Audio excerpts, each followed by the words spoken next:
I'm Lil. And I'm Fitz. And this is Knock Once for Yes. It's suddenly very autumnal here.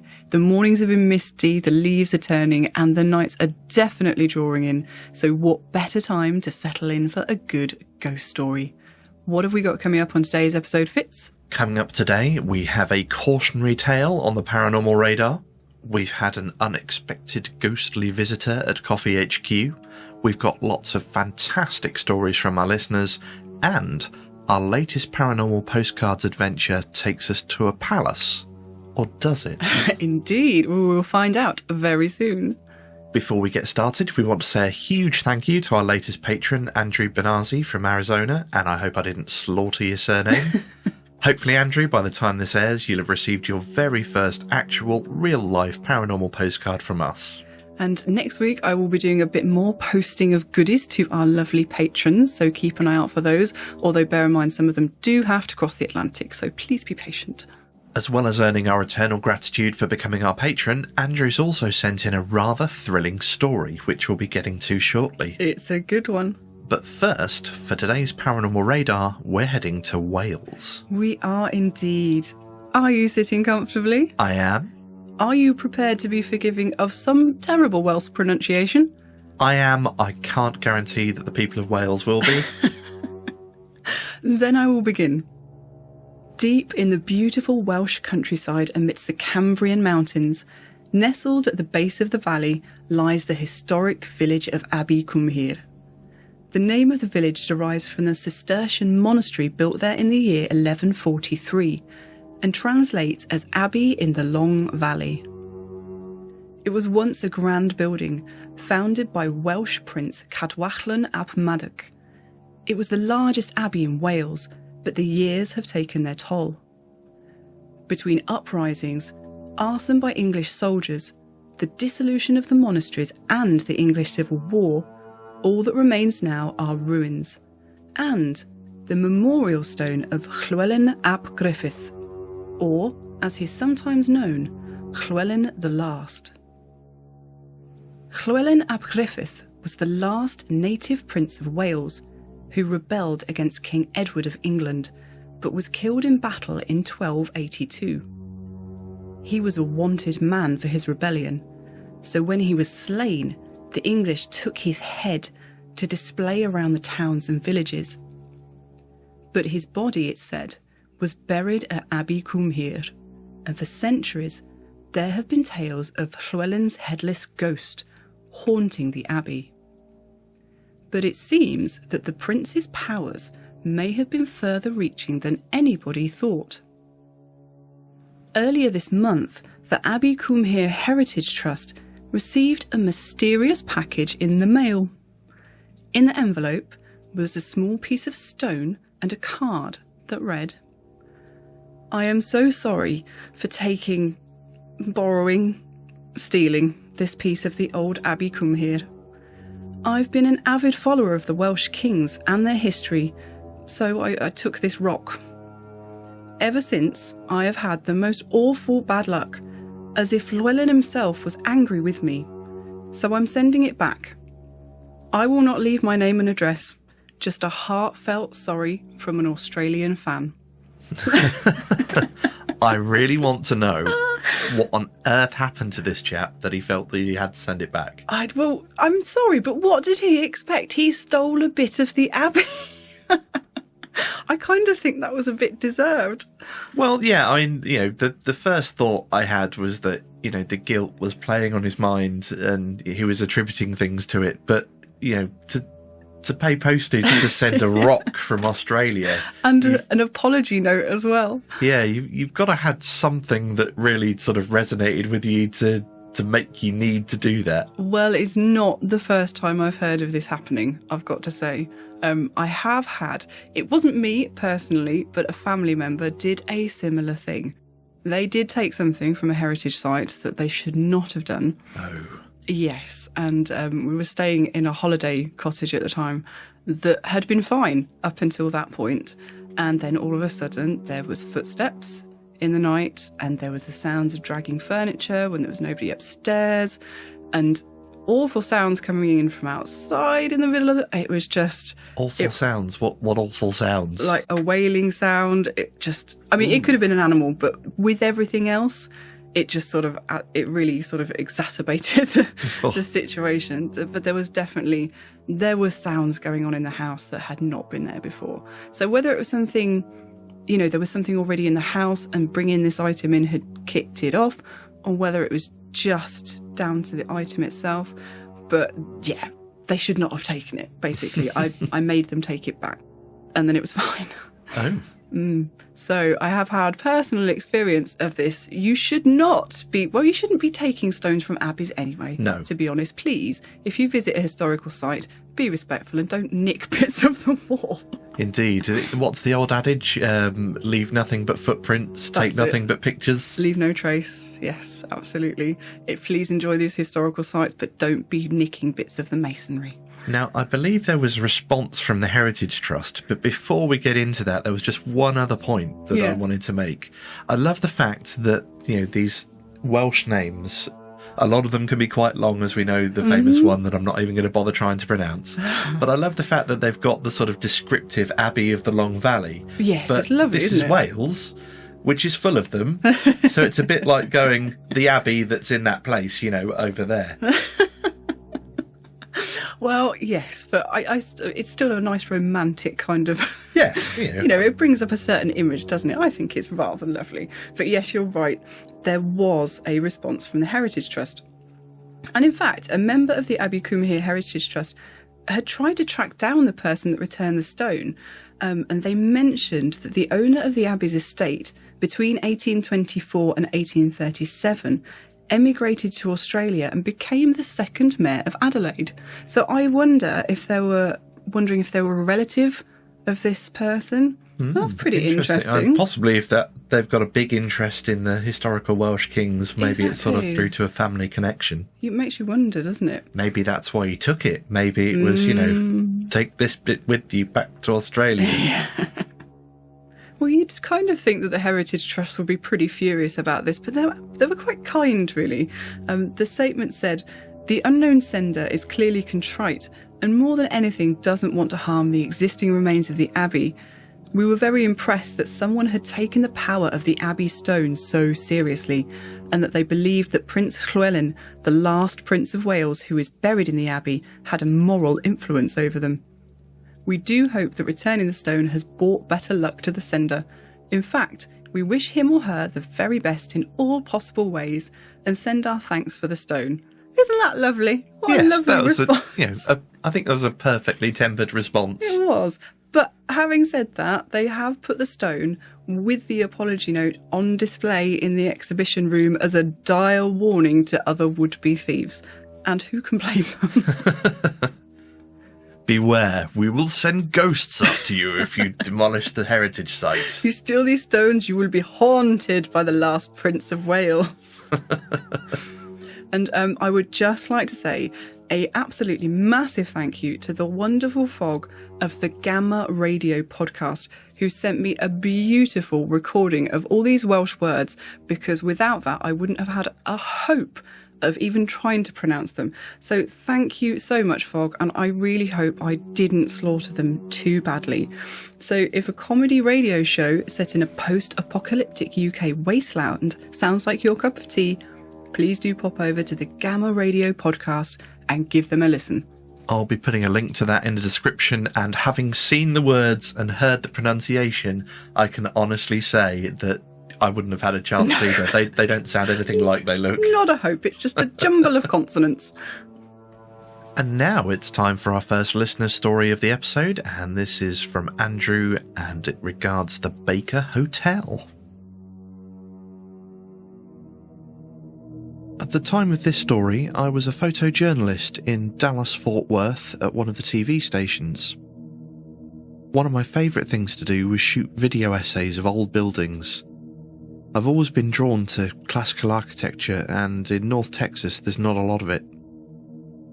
The Baker is an hour and a half west of Fort Worth in the city of Mineral Wells. While covering news stories out that way, I was fascinated by the white elephant sitting in the small Texas town. It literally looms over the mineral wells. 14 stories tall, with 450 rooms in a slight V-shape, with a 35-foot tower and spooky but beautiful Spanish colonial architecture. The hotel was opened in 1929 to take advantage of the natural health craze during that part of the century, and Mineral Wells water, with its small amount of lithium, drew people from around the world, many guests staying months at a time. All the A-list movie stars of the 1930s through the 60s stayed at the Baker. Bonnie and Clyde were said to have had their last steak dinner at the Baker before leaving for their final shootout in Louisiana. The Baker closed for good in 1972, and like many old abandoned buildings, there are many tales that surround them, some true, some not. The Baker is no different. I would encourage people to look up more for themselves. After contacting the property manager and asking for permission to do the video essay, I went out and was not disappointed. I interviewed some people that worked there in its heyday. The video turned out great. My goal was history and architecture, not to do a ghost story. The ghost story happened a couple of years later. It does seem some old buildings lure people to them. The Baker drew me in. I became good friends with the building manager and the locals that gave tours on the weekends. Before I knew it, I was doing tours every Saturday. This lasted for 2.5 years. It was a blast taking people around the hotel. Many locals on the tours had their own stories about the hotel in its prime. Most, though, had never been inside. It catered to the elite. I have been from the top to bottom of the hotel, and I never saw or heard a thing. If I did, I would not have come back. There were times when I felt like there were spirits around, but they seemed to like me. They knew I was only there to help. I can say there were times on some of the floors not used for the tours that I felt like I was almost walking through a crowd, but nothing ever tried to show itself or scare me. It would have been quite easy. It's impossible to get out of the hotel quickly from the upper floors. The only exits are an old hand-crank elevator and the dangerous cramped fire stairs. During the holiday season and my final few months at the hotel, it was decided that the maintenance man and I would hang Christmas lights on the exterior of the building, from the top to the bottom. It was quite an undertaking for 2 people, but we did it. I ended up on floors I had never been before, securing lights to the window frames. It was creepy, but nothing strange happened. I'm sure I muttered a few times into thin air that I was just working, I'd be gone soon. The lights went up without a hitch and the hotel looked amazing. For the first time in 30 years, the Baker was lit for Christmas. Up to that point, I had not been at the hotel at night. It was different at night, to be sure. At that time, the grand lobby was still in decent shape. With the darkness and chandeliers lit, all the dust and water damage faded away. You had the feeling at any moment a bell captain would tap you on the shoulder and politely offer to take your bags. I was proud of the Christmas lights and wanted to show them off to a girlfriend I'd only been dating for a couple of weeks. I didn't know her that well, but I found out much more about her after a trip to the hotel. So on a cold December night, Emily and I arrived at the Baker. I'll confess I was nervous about being in the hotel at night, but as the man, I put those fears aside. As long as I had a flashlight, I'd be okay. The hotel looked amazing as we got into town. You could see the lights from miles away. I was excited to show her the place. It was going to be a good night. My fellow tour guides had turned on the lobby lights for me earlier in the evening to make it easier to navigate. The breaker boxes were in a room off the lobby I did not like. I couldn't tell you why, it just felt wrong. There we were, the Baker lobby at night and the whole place to ourselves. I showed Emily around the lobby. It's quite beautiful with heavy Spanish iron chandeliers and eerie Gothic plaster faces looking down from the pillars. She seemed interested, if not a little distracted. I could understand, but I was staying strong. I figured if I got nervous, she would freak out. After the lobby tour was completed, I ushered her to the original hand crank elevators, Art Deco doors and all, headed to the top floor for a tour of the cloud room with windows that overlook the city, and then onto the tower. We stepped in. I moved to my left to operate the crank. As I looked up, I noticed that she was wedged in the corner diagonal to me, as far away as she could get. I thought this was strange. She was a good 6 feet from me. She looked uncomfortable, but I carried on. I have a tendency to overlook the obvious. I left the doors open so I could see which floors we were passing. Each is marked on the concrete wall as you go by. Floor after floor sped by. I slowed to the top floor. My friend stayed in the corner and said nothing. All the other floors were marked with numbers in white paint. Oddly, the top floor said Cloud Room in red. Trying to be funny, I said, "Red rum." I found out later she heard murder. Emily had never seen The Shining. She must have thought I was nuts. So there she was, 14 floors up, in a dark, abandoned hotel with someone saying murder. Fun. We got out of the elevator and I showed her around the cloud room. She stuck very close to me. I could tell at that point she was freaked out, but I was determined to show her the tower which is accessed on that floor. I didn't know at that time that getting back in the elevator was the best thing to do. She knew. I would find that out later. After a short look around the cloud room, we headed behind the elevators to a dark hallway that led to the tower access. I thought the tower would be romantic. Remember what I said about missing the obvious? The air was tense at this point, but I had not had anything happen that would turn me back. Honestly, if I thought something was up, I would have been out there.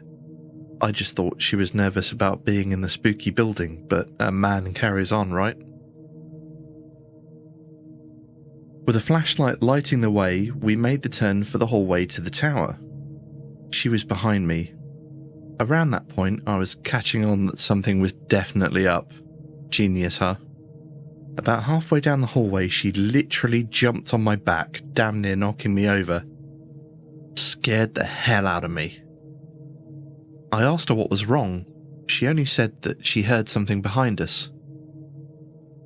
Being only steps away from the stairs to the tower, I carried on. I know, what is wrong with me? The poor girl. But I wanted to get to the top and show her the 35-foot windows that overlook the city, and I must admit I wanted to see them at night too. The tower is super creepy even during the day, so you can only imagine what it's like at night. The lower portion of the tower houses the old-fashioned original motors for the elevator and a spooky water tank. In the middle, a spiral staircase leads up to the top of the tower. Well, we didn't quite make it all the way up. Emily stopped about halfway, only steps away from our destination. I could tell she was ready to get the hell out. There was nothing romantic about any of this. I didn't press on moving forward. We made our way back to the elevator. Again, she pressed herself diagonally from me into the corner of the elevator. It seemed even stranger this time since she was stuck to me during the entire time on the top floor and tower. We made it back to the lobby, no problem. It was a relief to be away from the darkness of the upper floor and have an exit in sight.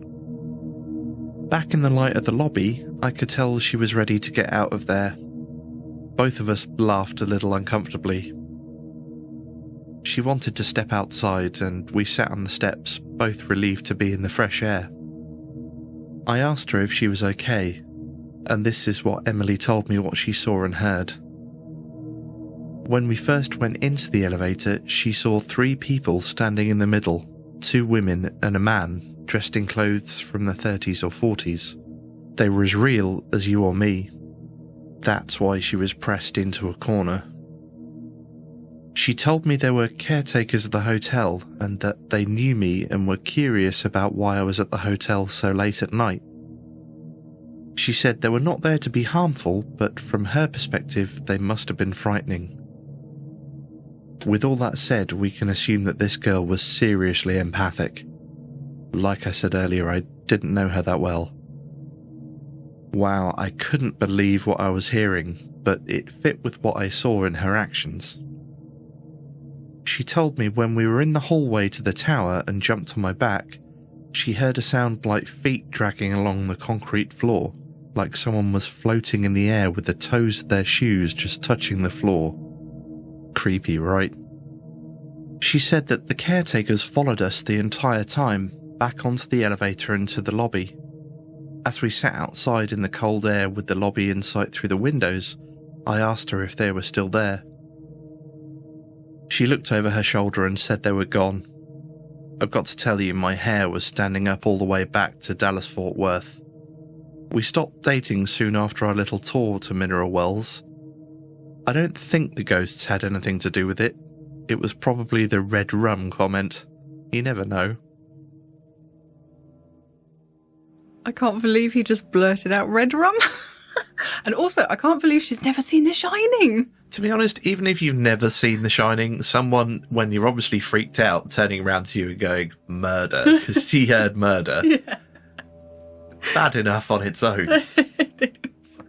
Especially when you're crammed into the corner of an elevator because you can see ghosts in between you and the elevator doors. I'd like to think I would have just said something, but I suppose if you don't know somebody that well, you can't just be blurting out, by the way, I can see dead people. Yeah, I see dead people.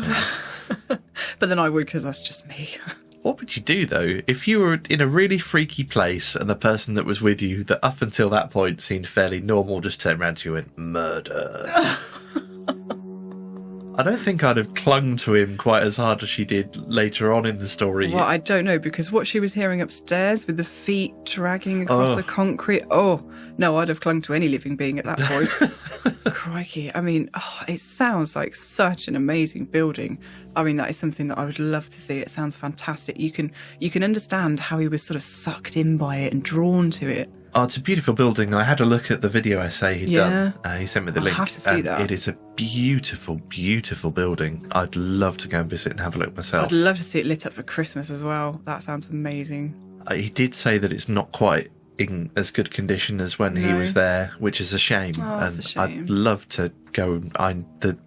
Was it the Cloud Room? Yeah. Oh, that sounds amazing. I would so love to go and see that. Yeah, I'm not sure I'd want to see it after dark, though. Yeah, I think that would be strictly daytime visits. Yeah, I think so. It's funny, I've heard of this before, people being really attracted to a certain building and being really sucked into it. Like he mentions, it kind of gripped him somehow. Yeah, and it seems, from what she was saying of the things that were there as well, they were very much, we don't mind you being here, it's fine, we're just interested in what you're doing. Yeah, it sounded like he was kind of, whatever was there has sort of accepted him into its fold, if you know what I mean. Yeah, it's something I've heard of a few times before. It's very interesting. I'd love to sort of go and find out more, and if there was some way of communicating with them to sort of see what it was about him that they were interested in. Well, and that's what Emily said at the end as well, was that they were just interested to see what he was doing there after hours, because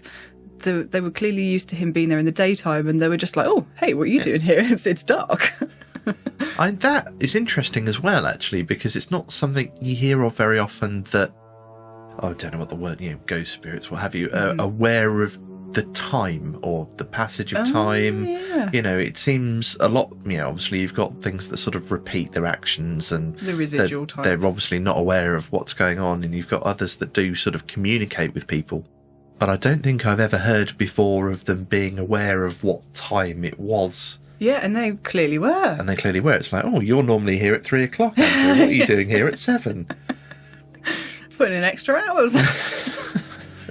But yeah, fantastic building. I would love to go. And what a wonderful story. Thank you, Andrew. I was stuck to my chair when I was reading that. It was brilliant. Thank you so much. Okay, we go now to Utah, where we have an amazing story from Megan and a bonus. Awesome bonus. The EVP that she refers to in the story, she also sent us a copy of that. So we're playing that after the story. Enjoy. For 3 summers, I worked for a summer camp in Utah as one of their camp counselors. The camp was located in a park, specifically in what I believe was an old caretaker's cottage. It was a decent-sized building with a kitchen, 2 large rooms, a smaller office and 2 bathrooms. And then there was the basement. To say it was creepy is a bit of an understatement. To get down into it, you first had to unlock and lift open a heavy padlocked grate that covered the stairs. Once you were able to go down, you had to carefully avoid numerous spiderwebs to turn on the lights and manoeuvre down a narrow hallway into the main room, which had a table and some chairs. It was in this room that we, the kids I worked with and myself, had our experience. As part of my job, I had to plan classes that would last about a month for the kids to enjoy. During my 3rd summer, I decided to have a class where I would take the kids ghost hunting, since I knew many of them enjoyed learning about the paranormal. I myself am a believer in ghosts and thought it would be a great way to give ghost hunting a try myself, as I'd never done it before. Adding to the fun was the fact that the kids already believed the building was haunted by a ghost they called Mr. Fairmont, a belief the staff happily encouraged in the name of summer fun. On our 2nd day of ghost hunting, I took the kids down into the basement and we all arranged the chairs in a circle in the main room. We took out my cell phone, which we used to try and record EVPs, and turned off all the lights. Then we began asking questions. Most of the questions were the standard ones you see on the ghost shows, such as, "Is there anyone here?" and "Can you tell us your name?" The kids especially loved asking the ghost to knock once for yes, twice for no. Since we were in the dark, I always made sure to tap my foot against my chair, once or twice depending on the response. I did this for 2 reasons. The first was I knew some of the younger kids were afraid of the possibility of running into a malevolent entity, and I wanted the ghost to let them know it was nice when asked. The second and more important reason was that I wanted all the kids to be able to go home and tell their parents they'd had a conversation with a real ghost, even if it was just through knocks. After about 10 minutes of asking questions, we decided to go back and listen to what we had recorded. As expected, there were the knocks that I'd fabricated, which I was pleased to see the kids get excited over. Then, a couple of minutes in, I heard something more distinct, and not something that I had done. "Wait," I said, pressing the pause button on the recorder. "Did you guys hear that?" The kids looked at me and told me they hadn't. Quickly, I rewound to just a few seconds before. It was so quiet in the room now that when the noise came up the second time, we all heard it. "Is that a voice?" one of the kids asked. "I think it is," I told them, rewinding it once again. We listened to it a 3rd time, becoming even more excited. I swear, we listened to that recording at least 5 times. This is what we heard. One of the younger girls, whose voice was rather high-pitched, asked the entity, "Are you friendly?" There are a few seconds of silence, and then you can hear a deep, gravelly male voice say, "I am," or possibly, "I'm here." We had a lot of debate about that. Of course, we were all thrilled and eagerly listened to the rest of the tape to see if we could hear the voice again. Unfortunately, that was the only time we seemed to catch it. The kids kept trying to make contact with the entity they now firmly believed was Mr. Fairmont. At the end of the class, we ran up from the basement into the building and told everyone excitedly that we'd found a ghost. Now, I'm sure you're wondering if it could have just been one of the kids playing a prank on the others. I thought the same thing when I first heard it. However, the more I listen to the voice, the more certain I am that it wasn't one of them. Like I said, this happened in my 3rd year of working at the camp, and I've gotten to know the kids' voices fairly well. There was only one kid, a boy who was 12 at the time, who possibly could have made it, and I'm certain his voice wasn't deep enough to be the one we heard. The voice we heard sounded like it had come from an 80-year-old man who smoked a pack a day. Besides, I didn't hear anything while we were recording, and I think if it was one of the kids, I would have heard them, even if they were being quiet. A few months later, I was hanging out with a friend who considers herself sensitive. When I mentioned the EVP to her, she asked to hear it.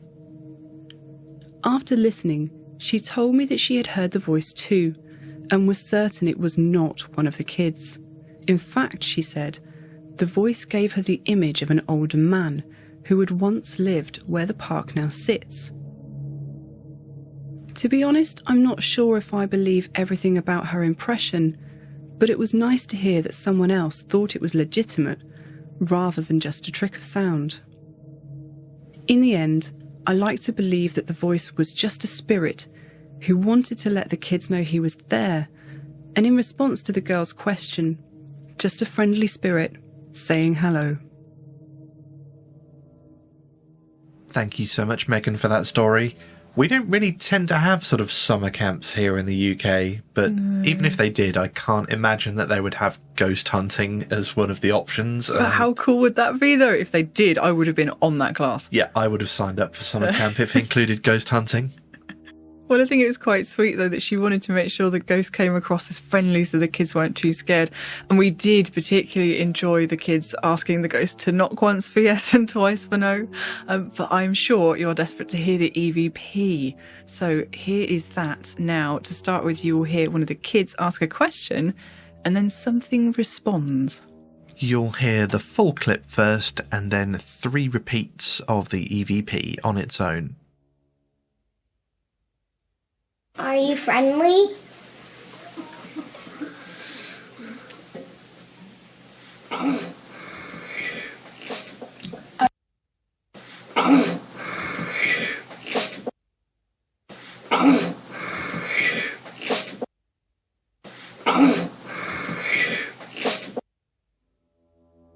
Okay, now I definitely heard something. I know Megan thinks that it said either I am or I'm here. I'm definitely hearing the here more than the am sound. I definitely heard here, or here as it was. We had to look at the audio a bit closer under analysis, and we found that what I think they believe is the I'm or I am was under a cough, and it appears to be more of an impact sound than speech. It starts immediately and at very high volume, which leads me to believe that it's an impact, because with speech, even when you're shouting, there's a very slight build up to it, whereas this is just it's a straight line at high volume immediately on the waveform. It's very clear. Yeah, this was some sort of an impact from the look of it, but the here is, well, it very much looks like a voice waveform. Yeah, it's very clearly speech. And when we sort of had a bit of experimentation around it to have a fiddle to see if we could recreate it, and Lil and I both sort of into the microphone went, analysed it and played with it as you do. And we found that the voice on the EVP was all very low frequency. Yeah. I mean, basically, I tried doing a whispery here in my own voice, which, as you would expect, being a girl, having a girl's voice, came out very much in the mid-range. Then I tried to do a deep voice, and to be honest, it didn't make that much difference. There was a lot more in the low range, but there was definitely, all the clarity was still in the mid-range. And then Fitz had a go, which, as you would expect, would be a little bit deeper still, being a man having a fairly deep voice. But it didn't seem to have as low a frequency as the EVP. No, we tried basically playing with the EQ and cutting out various frequencies, and on mine we could get lower than Lil's and it was still clear, but it was much more muddy than the EVP. The EVP, we cut off all the top end and it was still clear. Yeah, the whole thing was still there, even with no top end at all. We may be getting a little bit technical here, but basically what we think is, we're not professional audiologists, but from what we could see, I don't think it could have been a child that made that noise. No, the child's voice at the start we played around with, and again, while you could understand them with mostly sort of low and mids, it sounded like it was coming from the bottom of a bucket. Yeah, all the clarity was in very high end. So it's definitely a deeper voice than a child, and we believe the majority of women. Lil's got quite a deep voice for a woman. Exactly. And even that was a lot more mid-range than this, even though to the ear they were pretty much identical. So bearing in mind that the only occupants of the room were children under 12 and Megan herself, maybe Mr. Fairmont did in fact make an appearance to just let you know that he was still there.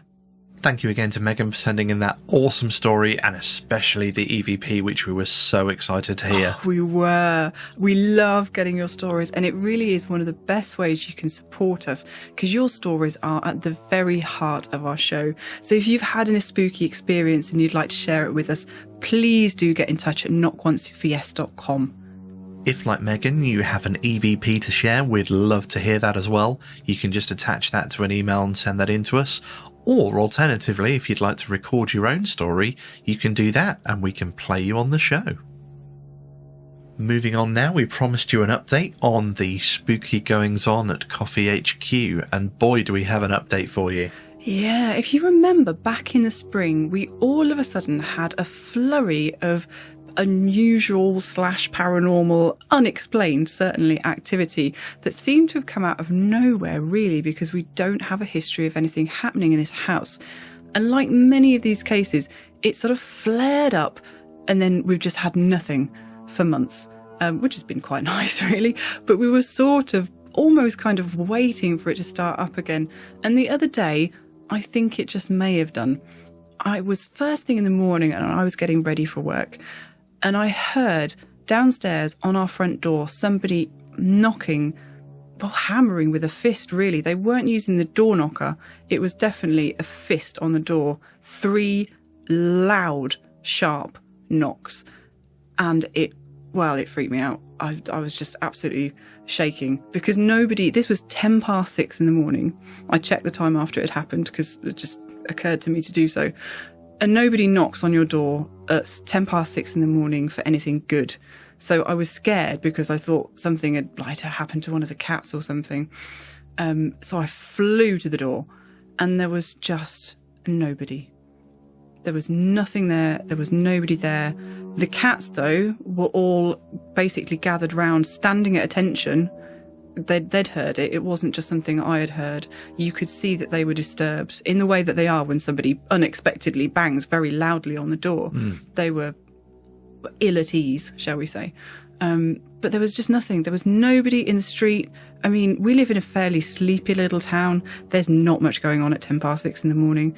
And from our doorway, you can see both ways to the ends of the street. Yeah.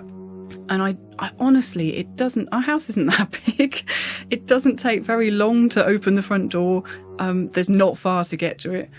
I just don't think that anybody could have knocked and then disappeared like the whole length of the street before I'd got there. Yeah. I'm pretty, unless they were like Usain Bolt, I'm pretty sure I would have seen somebody ducking around a corner. I mean, there's nowhere to hide. It's just an open street.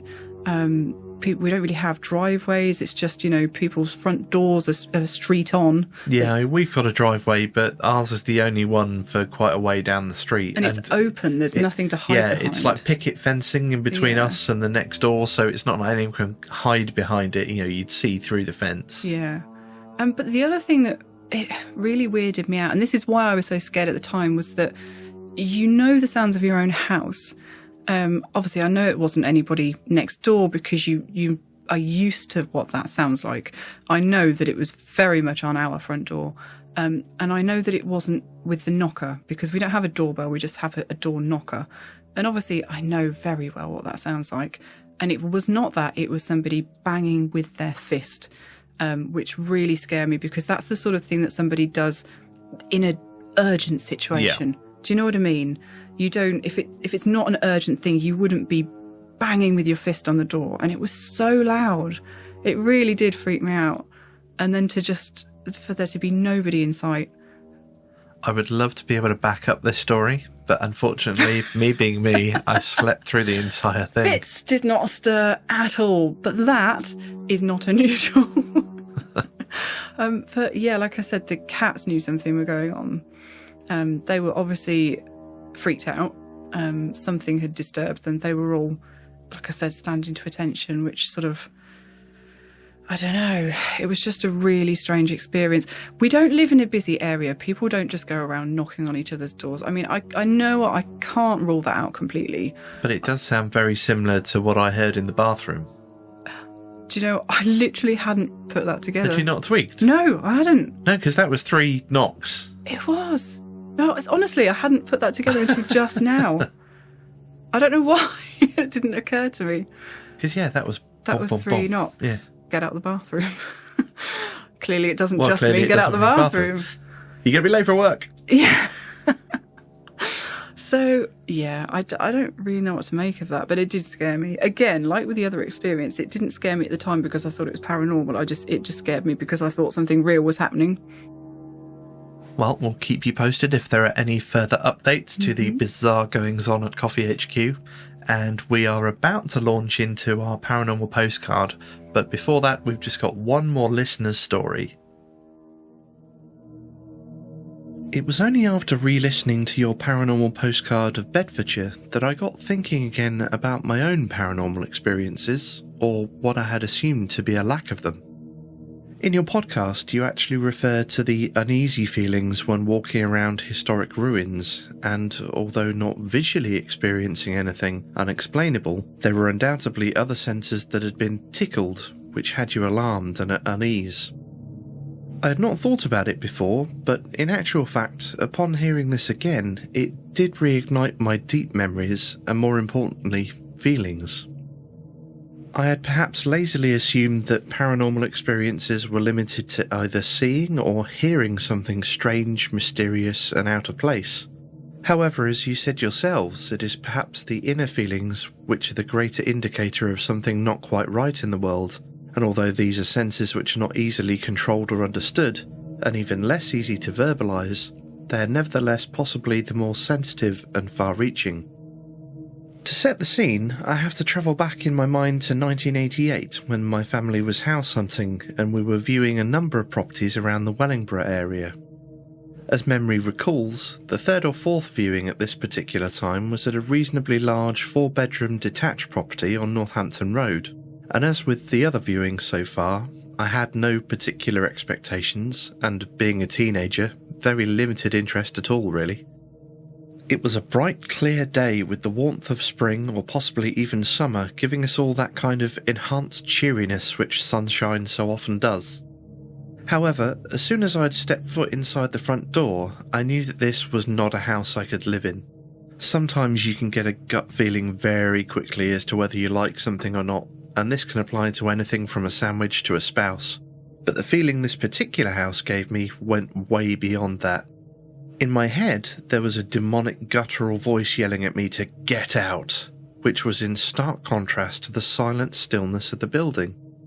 There was nothing visually odd, no creepy furniture or dark nooks and crannies, no poor lighting creating awkward shadows, no hidden doors to cellar or attic, not even cobwebs to otherwise hint at anything remotely sinister. But to me, it was the very air within this place, the entire aura of the inside that had a density to it that I felt deep inside and which cried out to me as evil.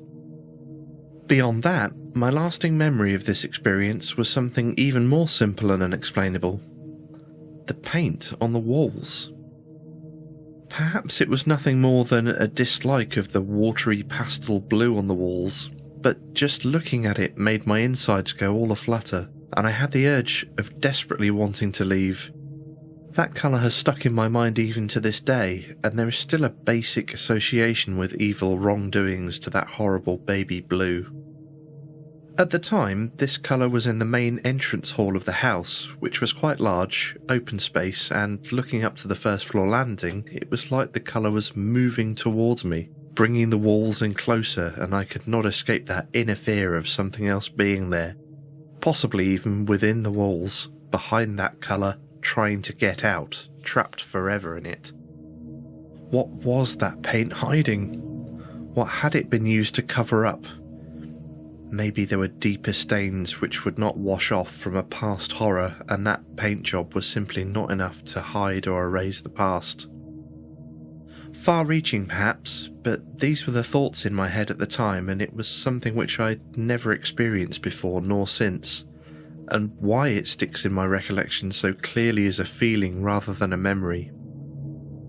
I remember very little else about the house or any of the other rooms, but I think I very quickly switched off to looking around it properly, concentrating instead on leaving.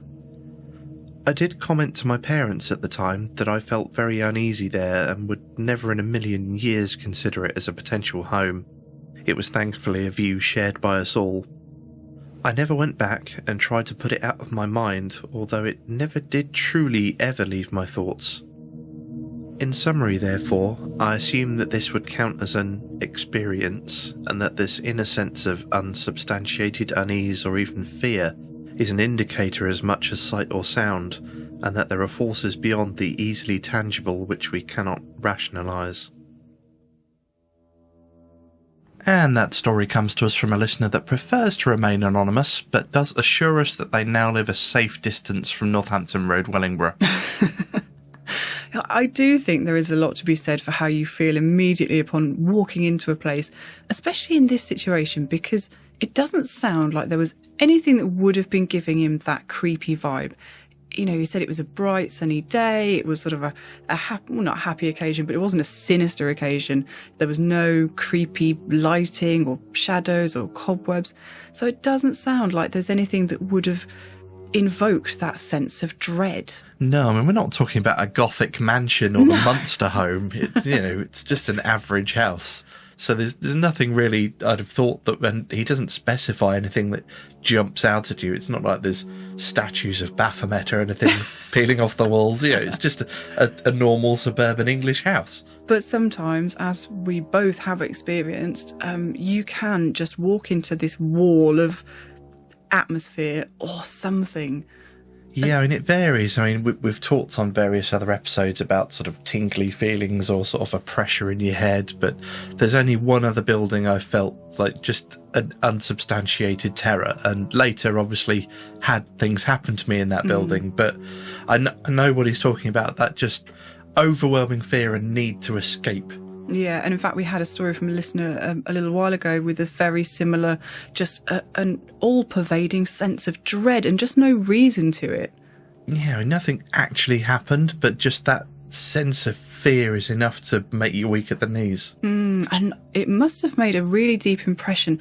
The bit he said about the colour, this powder baby blue, still to this day making him have that feeling, sort of that awful sort of feeling of dread is invoked by this colour. That's a really deeply resonating memory. Yeah, and I can barely remember the paint colours of a lot of the houses I've lived in for years, let alone one that I visited once, sort of, you know, a decade ago. But that's something that happens with, like, almost, you know, really traumatic experiences, is that these fine details, these seemingly minor details, are sort of burned into your memory almost. So it must have been a very strong feeling. Indeed. Well, thank you so much to our anonymous listener for that evocative story. And oddly enough, that sense of walking into a dense atmosphere is something I've experienced very recently indeed. In fact, on my latest Paranormal Postcards adventure to Apethorpe Palace, just on the border between Northamptonshire and Peterborough. Apethorpe Palace is a Grade 1 listed Jacobean stately home, built in 1470 by Sir Guy Woolston, under the patronage of King Edward IV. So it is a palace. Well, I'm getting to that. According to Wikipedia, Apethorpe is pronounced Apthorpe, but I'm not sure where they've got this idea from, unless it's just a pronunciation that's fallen out of use. I've certainly never heard any locals call it Apthorpe, and the tour guides didn't use that pronunciation either, so I shall continue using the local pronunciation of Apethorpe. But is it a palace? Officially, yes. It is now listed as a palace, but it did confuse me to start with when I was looking for ghost stories, because it kept throwing up Apethorpe Hall, not Palace, because the current owner changed the name from Hall to Palace to, in his words, regain its deserved place in British history. But the decision did raise a few eyebrows. By definition, a building is called a palace only if it's the official residence of royalty or bishops. And despite frequent visitations by monarchs, it's never officially been a residence of a monarch as such. Well, that's confusing. Yeah. And I didn't know the bishops had palaces either. No, I didn't actually. That was a new one on me. It has, however, been made quite famous from its ownership by and its role in entertaining royalty. Queen Elizabeth I inherited it from her father Henry VIII and stayed at Apethorpe several times when she went on her summer progress. What exactly is summer progress a euphemism for? Well, I didn't know what a summer progress was either. Basically, she lived in London, and in London, it got hot in the summer, and there being no real sort of sewerage or any niceties like that, when it got hot, it got pretty whiffy and unpleasant. So she would leave the capital and take her court on a royal progress through the English countryside. So basically, she went on holiday. She'd drop in at stately homes belonging to her noblemen all across the country. This could end up costing the aforementioned noblemen pretty hefty sums of money for the repairs and embellishments required to make suitable accommodations for their queen, as well as the lavish banquets and entertainment they'd be expected to put on. I quite fancy a summer progress. That sounds lovely. Doesn't sound that lovely to me. I get the impression that, she's just leaving a place once it smells. Well, fair enough. I can imagine London wasn't very pleasant in the summer. Well, no, but, she's going on a tour of the countryside. I'm going to visit Lord Mount Watson, and then just obviously empty the sewerage outside, and it's time to move on now, I think. Oh, no. Well, that's a lovely image. Moving on. Charles I also stayed at Apethorpe, as did James I. In fact, James I practically moved in. He used Apethorpe as his hunting lodge and built an extension to make it suitable for his princely recreation and commodious entertainment. That does sound fun. Yes. But for me personally, what made it stand out is it's so intact, it's so complete. We're so lucky in England to have so many heritage sites, but a lot of them are quite derelict, or if they're not, they still have that sort of museum piece feel about them. You drive up and there's the obligatory car park and gift shop, everything's sort of behind cordons, and there's information plaques everywhere. And I love those places too, but this was just more like the building had popped straight out of Jacobean England and accidentally landed in the 21st century. You can't just drive up and visit this place. You have to book in advance, and it's only open during the summer, and it's only by guided tour in very small groups. And in fact, when we drove up to the gate, everything was just locked down. You couldn't just go in. You had to wait to be let in by these tour guides who were sort of like security. They were on their walkie-talkies, letting in one car at a time. It was a bit weird. And then you're directed up this driveway to park on a bit of gravel tucked out of sight at the back of the building. It was like it probably was the servants' entrance. And it was so quiet in the estate when you got in there. It just felt like you were sneaking around somebody's house. And we kind of were, really, because it is being lived in, which is why it doesn't feel like a museum piece. It is somebody's home. The palace or hall was essentially saved from ruin by a French aristocrat called Baron von Fetten, who bought the 48-bedroom manor in November 2014 for £2.5 million, which, when you see the size of this place, is not that much money.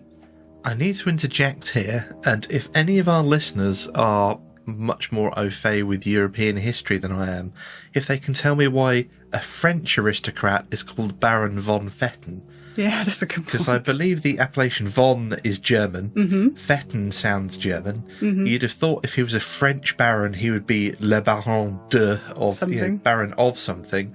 And Fetten, like I say, doesn't sound French. No, but he definitely is. It's an odd one. There's so much confusion around this place.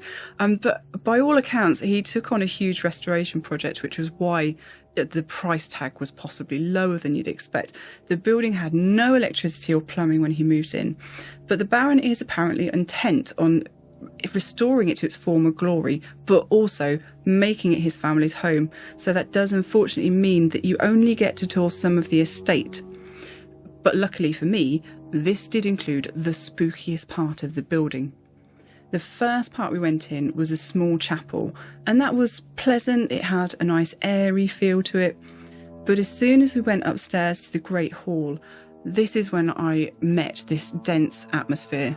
It was similar to what we experienced at Houghton House in Bedfordshire, but it was even thicker than that. It really did make me feel quite ill, and I wasn't expecting it. I felt sick and dizzy. It was really heavy. I was really quite uncomfortable, and it just sort of seemed to come out of nowhere. So it was just literally as you were walking into the room that was like walking through a wall of something that... Yeah, it just sort of, you walked into it. It just hit you as you entered the doorway almost. And was there anything about the room itself that was creepy, or had your research pulled up anything that might have sort of preempted you to be on guard for this room? Or? Yeah, I know what you mean, but no. My research really, it's quite positive. The ghost stories that are there are of a very peaceful spirit, a very positive, peaceful spirit. The room was light and airy. It had windows all down one side of it, which let in a lot of light. There wasn't a lot of furniture in the room. It's like a big oak table, big, huge oak table, and an ornate fireplace with a couple of portraits either side of it. Other than that, it was quite bare, but it was light, airy, nothing walls sinister. Weren't baby blue, were they? The walls weren't baby blue, no. That's going to stick in my mind now. But as I was standing there, I've got to say, I was zoning out a little bit because I'm not keen on guided tours. Generally, I prefer to wander around these places on my own, so I was a little zoned out listening to it. But as I was sort of staring off to the corner of the room, I just saw this weird, like a light, I want to say, just crossed diagonally across the corner of the room. And I sort of looked straight over and there was just nothing there. I'm trying to think how to describe it. It's almost like passing car headlights in a darkened room. You know how the light refracts and it just passes across a wall? Yeah. But this was in the sort of in air. It wasn't light reflecting on a wall. It was like a shape. Like a sort of hologram or something. Yeah. Just like that, actually. Sort of something reflected on empty air. It was ever so strange. It was just a white shape that passed from one corner of a room to the other, in front of a portrait, which I actually asked about later, because my brain made the connection, maybe it's something to do with the portrait. But unfortunately, they didn't know who the portrait was of. It was a lady in like a rough collar, but it would obviously just come with the house, and they didn't know who it belonged to. There was no markings on it. I mean, nobody else seemed to be disturbed by it. It could have just been a weird trick of the light. We were on the second floor, so anything passing in the drive below wouldn't have come in those windows. Yeah. If it was the sunlight, I would imagine that it would be more a case of a shaft of sunlight projected on the wall and then something blocking it out rather than something coming if in. It's trees or something, they tend to flicker rather than move. And this was a very clear movement from one side to the other. So it was just a bit strange and unexplained. If it asks for Obi-Wan Kenobi, we're going back. I hadn't made that connection yet. It's a lovely image. So we moved on into the next room. And the atmosphere was still quite bad in there as well. It was like a sitting room, sort of parlour area. And at this point, it was really starting to get to me. I was feeling quite poorly and thinking that I might actually have to go out. It was that bad. But fortunately, when we moved into the next room, it just completely vanished.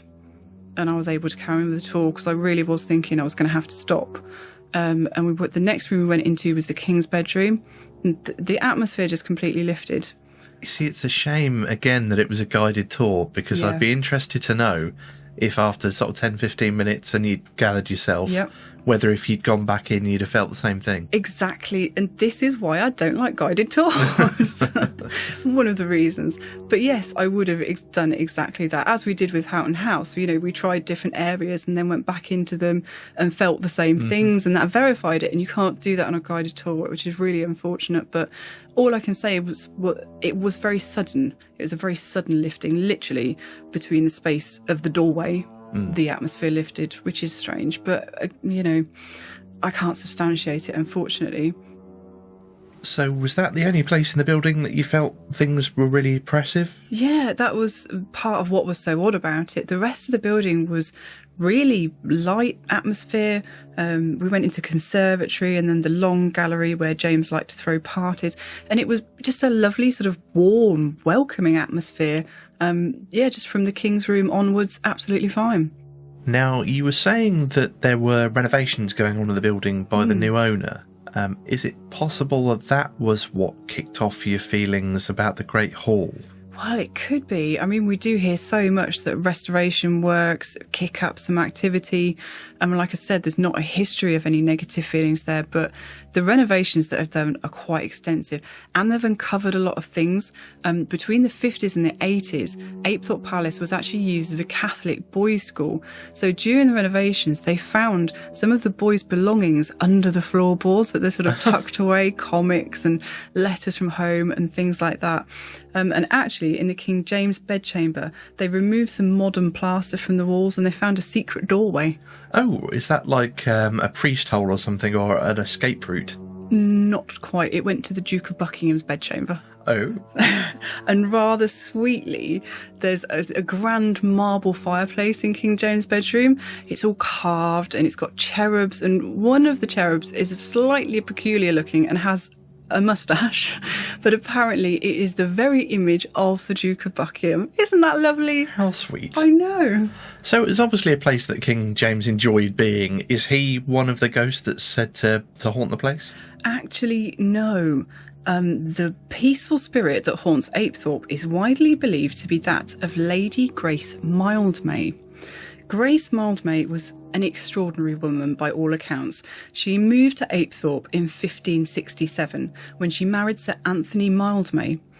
It seems to have been an arranged marriage and not necessarily a happy one. Sir Anthony spent a lot of his time away in court, but Grace poured her energy into developing herbal remedies and dispensing health cures, with which it seems she had a great deal of success. Growing up, Grace was educated at home by a governess. She learned the different branches of housewifery, such as music, needlework, arithmetic, letter writing, and some basic medical knowledge, including surgery. Wow. I know, not usually on the list of basic housewifery, but there you go.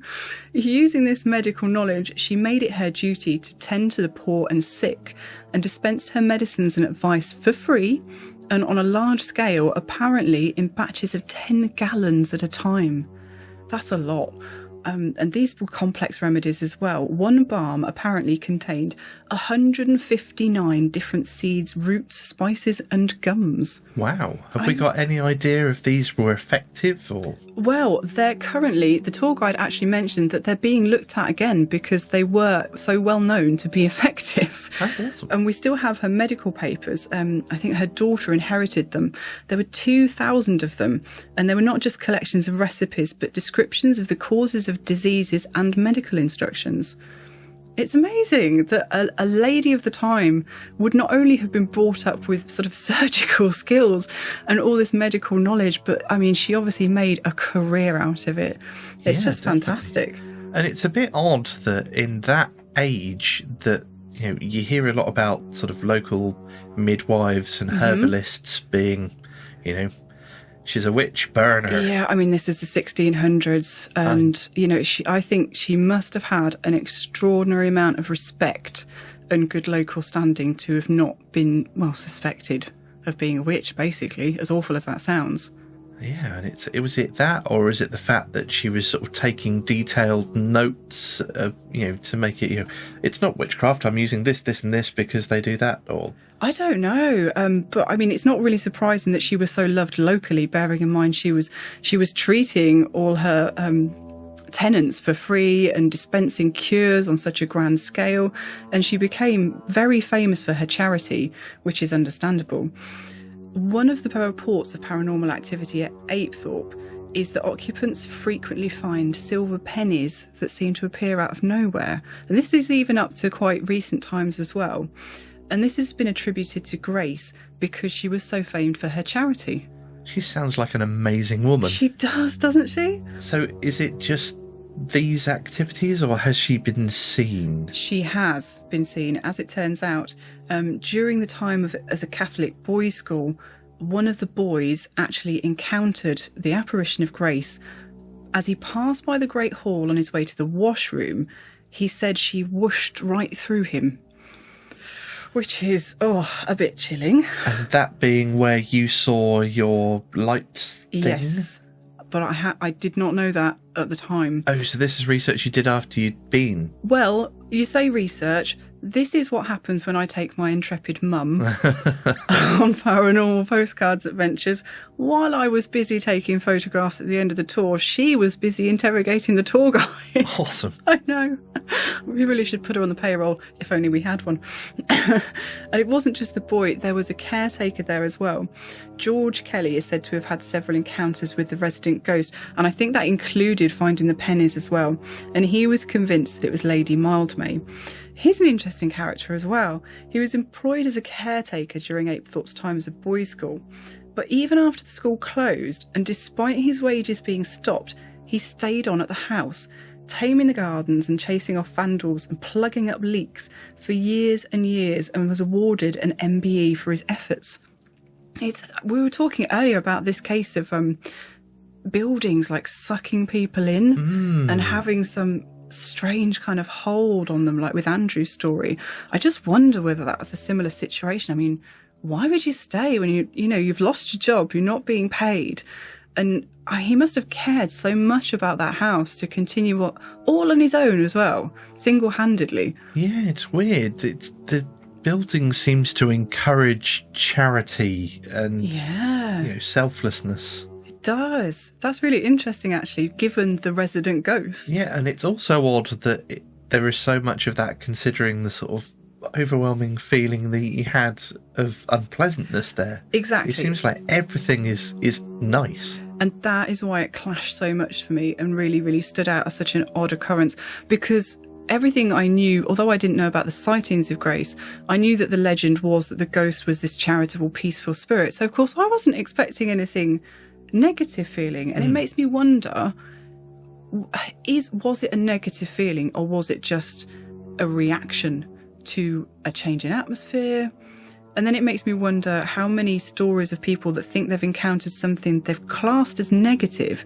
Was it negative, really, or is that just how they felt it? We could go down a rabbit hole on this. I must admit, it's interesting you say that, because it just for the top of the head, it reminded me of a story I heard of somebody that was deaf, and they had a cochlear implant, and they just couldn't get used to it. They had to turn it off because they just couldn't, their brain couldn't interpret sound, and it was just a sort of cacophony of noise to them. Yeah. I hear that a lot with people with hearing aids as well. That happens. They just can't accept, like you say, the cacophony of noise. It's too much. It's overwhelming. Even though it's a positive thing, it clashes too much with them that they can sort of bear it somehow. So you wonder if the feeling, like you say, the feeling you had, it's not necessarily negative. It's just your body can't interpret it in a way that makes sense. So it kind of feels unpleasant. Yeah, that's an interesting premise. The other thing I liked about this was you hear so many stories, haunted places in Britain. A lot of them have had sort of royal visits, and sometimes that's just a royal passing by on a horse. But nevertheless, these places always seem to be haunted by the ghosts of these royals, I suppose, because they're the best known. It's a bit of a claim to fame, and it always makes me chuckle a little bit because, I mean, really, how many places can Anne Boleyn haunt? I think she's meant to haunt about 12 places in Britain, and I don't think she can be at them all. So, I don't know, I really like the fact that there have been so many kings and queens at this place, but it wasn't one of them that is known to haunt this place. It was actually a really extraordinary woman, you know, a really positive figurehead for this community, and her character has stood the test of time so well. Well, haunting or no, it's certainly nice to hear that Lady Grace is being remembered. It really is. But just for the last rather grim but fascinating tale related to Apethorpe, I do have to go back to our kings and queens just for a minute, because it is told that it was at Apethorpe that Queen Elizabeth signed the death warrant for Mary, Queen of Scots. And while this seems to be the stuff of legend in itself, it probably stems from the fact that Sir Francis Walsingham, Queen Elizabeth's spy master, stayed the night at Apethorpe carrying the death warrant before continuing to nearby Fotheringhay to deliver it. And it was at Fotheringhay, which is just a few miles down the road, that Mary, Queen of Scots was beheaded in 1587. So, like you say, another one of those that somebody passed within spitting distance and was tied to them. Exactly. Well, I'm afraid that's about all we've got time for this episode. Please don't forget to send in your stories to us at knockOncevs.com. And you can also keep up to date with us on social media and come and chat to us in our Facebook group, and we will leave a link in the description. And we hope you'll join us next time for our Halloween episode. EVP session end.